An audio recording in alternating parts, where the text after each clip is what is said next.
വഖഫ് ഭേദഗതി ബില്ലിനെതിരെ മണപ്പള്ളി പോസ്റ്റ് ഓഫീസിലേക്ക് മാർച്ച് നടത്തി.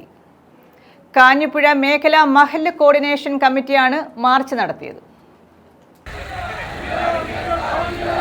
ഇന്ത്യൻ മുസൽമാന് സാമ്പത്തികമായ സ്രോതസ്സുകൾ തച്ചുതകർത്ത മതധ്രുവീകരണത്തിലൂടെ അധികാരത്തിൽ അമർന്നിരിക്കാമെന്ന് വഖഫ് ഭേദഗതി ബില്ലിൽ പ്രതിഷേധിച്ചാണ് കാഞ്ഞിപ്പുഴ മേഖല മഹല്ല് കോർഡിനേഷൻ കമ്മിറ്റിയുടെ നേതൃത്വത്തിൽ മണപ്പള്ളി പോസ്റ്റ് ഓഫീസിലേക്ക് മാർച്ച് നടത്തിയത്. കാഞ്ഞിപ്പുഴ, കടുവിനാൽ, മണപ്പള്ളി, മടത്തിൽക്കാരാജ്മ, പള്ളിക്കുറ്റി, പാവുമ്പ മഹല്ലുകളിലെ അംഗങ്ങൾ, ഇമാമുമാർ, ഭാരവാഹികൾ എന്നിവർ പങ്കെടുത്തു. മണപ്പള്ളി VM ഓഡിറ്റോറിയം പരിസരത്ത് നിന്നാണ് പോസ്റ്റ് ഓഫീസിലേക്ക് മാർച്ച് ആരംഭിച്ചത്. കോർഡിനേഷൻ ചെയർമാൻ അബ്ദുൽ വാഹിദ് മാർച്ച് ഉദ്ഘാടനം ചെയ്തു. 1954 വഖഫ് നിയമം തന്നെ അസാധുവാക്കിക്കൊണ്ട് 95 1995 എന്ന വഖഫ് ആക്ട് നിലവിൽ വരികയും ചെയ്തു. ആ നിലവിൽ വന്നതിന് ശേഷം പിന്നെയും അമെന്റ്മെന്റുകൾ 2013 വരുത്തി.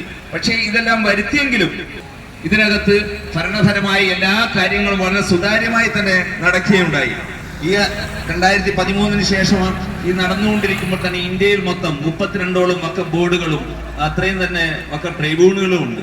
ഇത് വളരെ സുതാര്യമായിട്ട് അതിന്റെ ഭരണങ്ങൾ നിർവഹിക്കുന്ന അതിന്റെ മുതവല്ലിമാരും ഒക്കെ വളരെ കാര്യമായ രീതിയിൽ പ്രവർത്തനം നടത്തിക്കൊണ്ടിരിക്കുന്നുണ്ട്. ഇതിനകത്ത് ഏകദേശം 8.72 ലക്ഷത്തോളം സ്വത്തുക്കളുണ്ട്. ഇതിന്റെ വാല്യൂ പലരും പറയുന്ന 8,000 കോടി, 30,000 കോടി, 15,000 കോടി, ഇതൊന്നുമല്ല, 1 ലക്ഷം കോടി രൂപയുടെ വാല്യൂ ഉള്ള മുതലുകളാണ് ഇതുള്ളത്. മുഹമ്മദ് ഷെരീഫ് അക്സനി, മുഹമ്മദ് യാസീൻ ബുഹാരി, ഹാഫിള് മുസമ്മിൽ ദാറാനി ബാഖവി, ഹാഷിം മന്നാനി, ഫാദിൽ അമീൻ തുടങ്ങിയവർ പങ്കെടുത്തു. രാമഞ്ചിറ ഹുസൈൻ അധ്യക്ഷത വഹിച്ചു.